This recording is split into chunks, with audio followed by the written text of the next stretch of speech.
You know what? Blow me, Cass. Look, no way. After everything that's happened...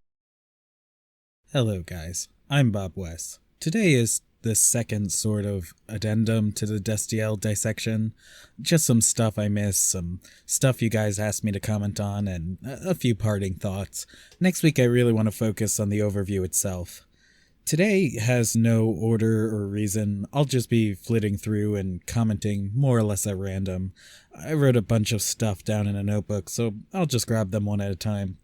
The first and most requested thing you guys want me to look at was, is Misha supposed to have been in the last 2 episodes? Did he quarantine and then get cut last minute? And what was supposed to happen with Cass before rewrites? I don't know. I've looked at every piece of material you guys have given me. It took over 9 hours to do so. Some of it is unverifiable, some of it is confirmed, a lot of sources contradict each other. I don't know. I could pick a theory and I could argue it well and back it up, but you could pick a different theory and you could back it up just as well, honestly. So maybe he was in Vancouver to film. Maybe he was in Vancouver to watch filming. Maybe Cass was supposed to be in more. Maybe it really was only Jimmy. I don't know. I do think that it was unlikely that it was a better ending for Cass, but who knows. Then, before I get into this too much, I want to take a moment to address why I never talk about their reactions to things in interviews or at conventions. I know a lot of people have sent me videos of usually Jensen's reactions to things as proof of how much he hates a season, show writer, episode, or such. I will never, ever feel comfortable trying to infer what an actor is thinking based on their face or body language, because it is one of those things that is, like, almost guaranteed to be a source of projection. Like, whatever you think the outcome is, or whatever somebody told you the outcome was, that's what you'll see in their face. When in all likelihood it's just an actor either completely spacing out because no one is talking to them and they just spent like the last 3 days on who knows what schedule with who knows how much travel, and it's a wonder that they managed to get themselves at least halfway presentable before getting there, or they're just listening real hard. The actors I know fucking hate this. They get in their own heads, or they're listening intently and they don't pay attention to what their face is doing, and then all of a sudden every second of their non-engaged expression is brought under a microscope. This goes with like hyper-analyzing if certain actors follow or unfollow people on Twitter. It's just weird conspiracy gotchas that if they do have meaning, we aren't gonna know what it is. Maybe they were dissatisfied, but we have no way of knowing for sure, and it certainly isn't irrefutably obvious. And yeah, sure, they are always on a public platform, and sure, maybe they should treat every interview and convention as if they are giving a performance, but they're humans, so... This expands a bit into actors refusing to respond to certain questions at conventions. Anything that is not specifically on-screen canon, and that includes, like, the character's motivations, is dangerous for them to comment on. They aren't allowed to speak for the writers, directors, executives, so questions about their characters' relationships, sexuality, or motivations are dangerous waters that they sort of have to dodge. Actors have to maintain the company line. It's contractual.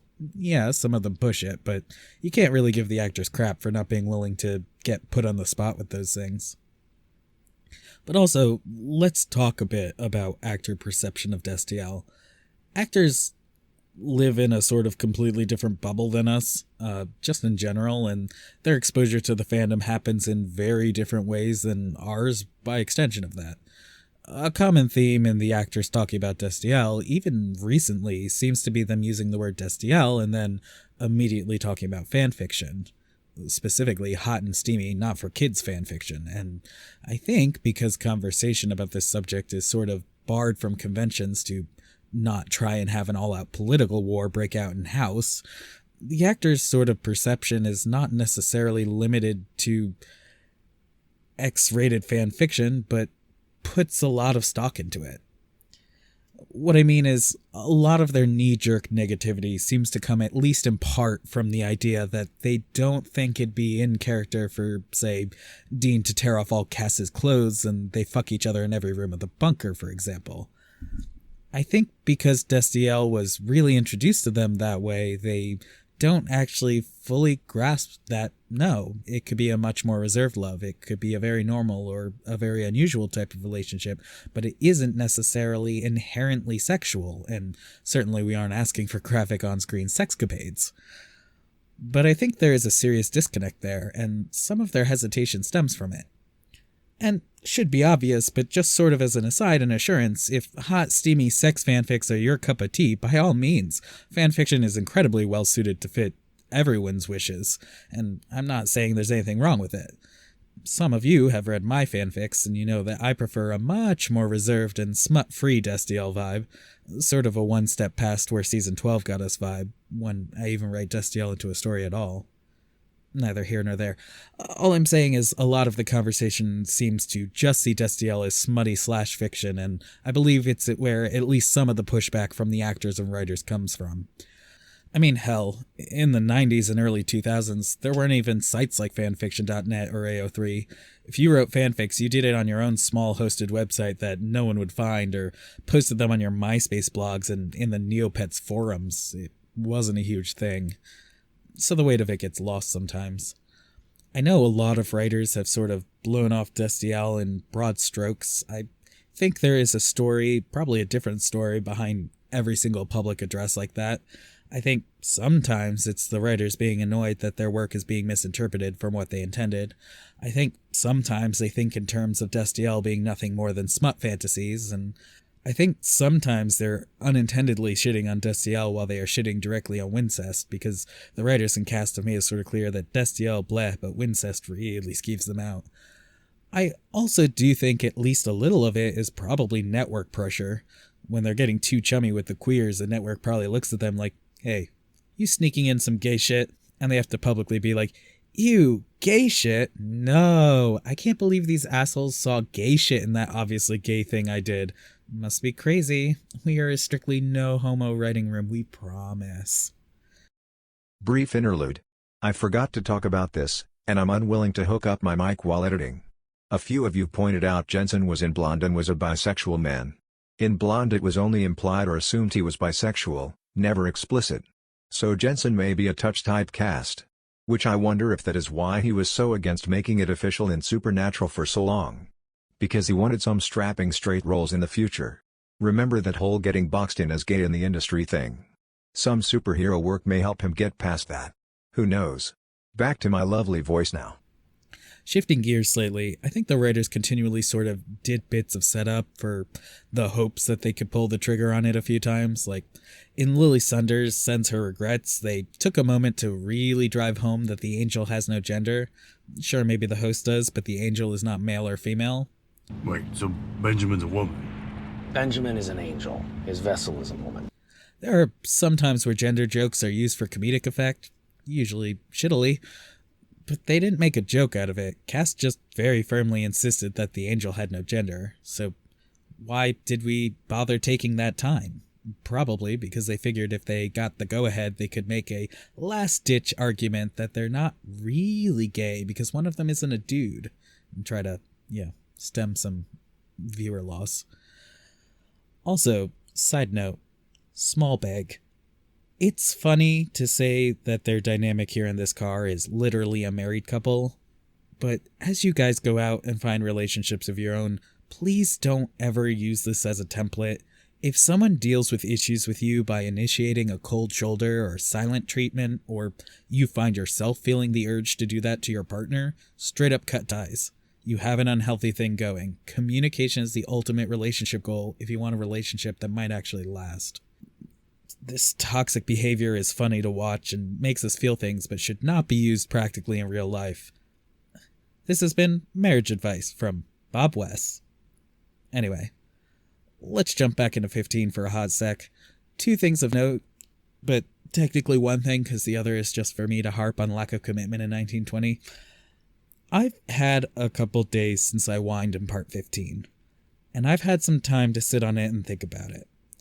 I'm super fucking mad that they started something they never wanted to finish, but it's actually starting to be rivaled by how mad I am that they went racing out to see Eileen for Sam to try to save Eileen and she was snapped away and he found her phone and almost lost his shit, and then they never mention her again either.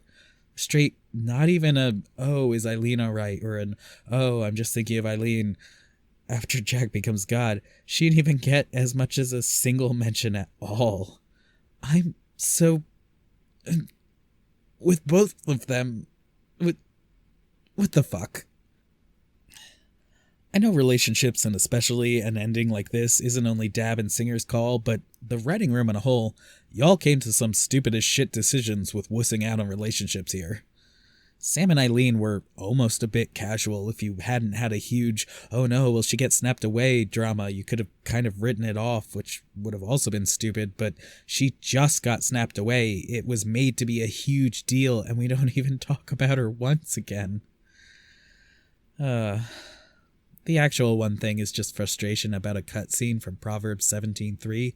Sam and Dean are in the car talking, I think on their way to the case. In the script, Sam brings up Cass, and Dean sort of talks about it. I think it was sort of important to see them address it. We don't actually hear from Dean about it at all until Cass and him talk on the phone. It made it all the way to the Yellow Pages script revisions. It may have been cut prior to shooting, but it seems unlikely that they didn't film it. I don't think it's a huge conspiracy, but it would have been nice to see it on the DVD cutscenes. Maybe it just didn't come out good or something.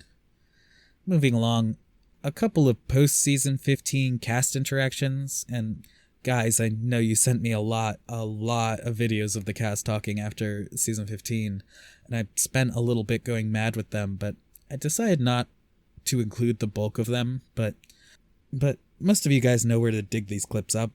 You dug them up for me.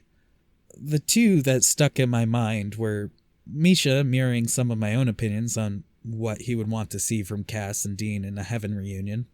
I'll answer this question for you about Dean and Cass and a reunion. I would love to just see the most authentic, loving hug. I can imagine them just like grabbing each other and hugging. Given the time constraints, I wouldn't have wanted to see much more added to the last 2 episodes to give closure to Destiel. I thought 1 of 5 small changes would have been enough. My ideal ending actually involved no actual confirmation one way or the other, just had Team Free Will 2.0 on a beach in heaven, and it seemed like everyone was okay and not awkward with each other. But I would have been content with a Cass and Dean hug, like after Tombstone. Sure, we don't want to offend the homophobes. They can stand up with their head firmly in a bucket of sand and say, well, Cass meant he loves Dean as a brother, and now they are doing a manly friend hug like every post-death hug before, while giving us the knowledge that they're still fine. Number 3, they could have had any private scene of Dean mourning Cass, even if they didn't confirm it explicitly one way or the other, like these other ideas. The idea that Dean at least is mourning Cass and didn't just, forget him. Maybe looking at a photograph of Cass in that cowboy hat, or holding a familiar cassette tape, for example. Some sort of specific mourning. Number 4, they could have talked through the events around Cass during the kitchen scene. Straight up, small edit. They talk as they were. Maybe Sam asks what exactly happened with Cass, and Dean tells him about threatening death and running and getting cornered, and he talks about Cass summoning the empty, and Sam could be like, how did he do that? And Dean could hesitate, but tell him he had to be happy, and that Cass told him he loved him, and Sam could be like, do you? And then Dean just sort of looks at him distressed, and the phone rings before he could answer or deflect, and it's Cass, and episode continues as written. Or number 5, they could have had direct resolution in the moment. I'm not much for large changes, and not terribly in character, but if Dean had kissed Cass right before he was sucked into the great beyond, I wouldn't have been mad. The other video turning in my head is just Kim Rhodes' cameo, where she was asked to give Dean life advice, and she just went for it. I asked Kim if she had any marriage advice for Dean, and she blew me away with 4 minutes of exasperated mom energy. A lot of times we ask questions when we already know the answer we want. Don't fucking do that. If you already know you want the answer, either don't ask the question or give the person / angel a little heads up. Let's go backwards today. Season 14. I didn't have anything too specific to add. I wanted to bring up this exchange again just because I love the double. It's so good to hear from you, and it's good to hear your voice. Dean. It's so good to hear from you. Oh, okay. Well, good. Listen, Cass, Sam and I are working this case. You're working a case. That's so good to hear. Thanks, Cass. Wait, Dean. We need to have a conversation. Look, I really gotta handle this right now, okay? So, thank you, and, it's good to hear your voice. Dean? Season 13 brings me back to the second most requested thing I talk about, the script revisions to Tombstone's reunion scene. In one of the drafts for Tombstone, it became known that the meadow Cass woke up in was where Dean chose to scatter his ashes, and that he chose it because he thought it was nice and peaceful, and he thought Cass would like it. I think it's a very lovely thought, and I'll think of it from now on. It was a very unrefined draft of the script. The story details changed from here, and the dialogue is altered to fit the characters. But it is sad to see that sentiment cut in the changes to make the scenes complete and flow better. I think it was this season, maybe 14, but I think it was this season that Jensen described Cass as Jack's father and Dean as Jack's grumpy stepfather. Probably just not thought out before he said it, but he did technically just imply that Dean is married to Cass in this family dynamic.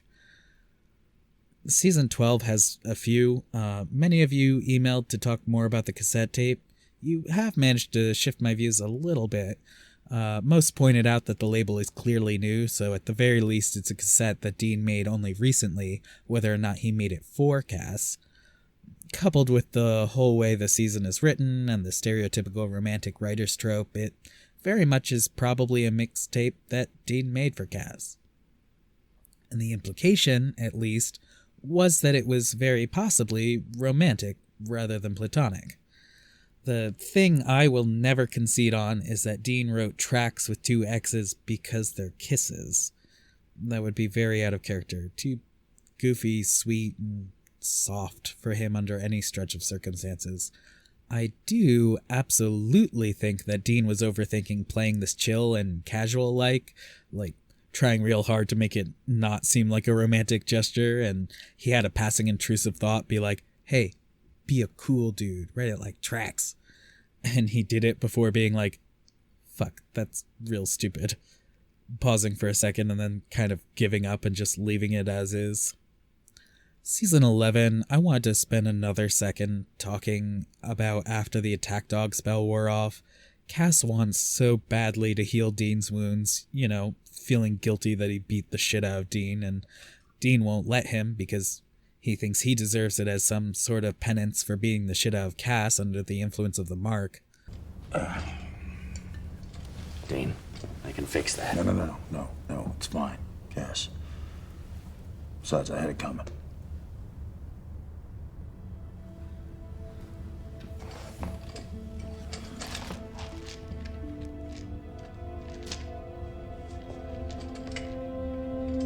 Of course, in turn, not letting Cass heal him hurts Cass, so they're great at this. Also, when Amara rips Lucifer out of Cass, Cass literally only says Dean's name, and Dean immediately knows it's Cass and not Lucifer.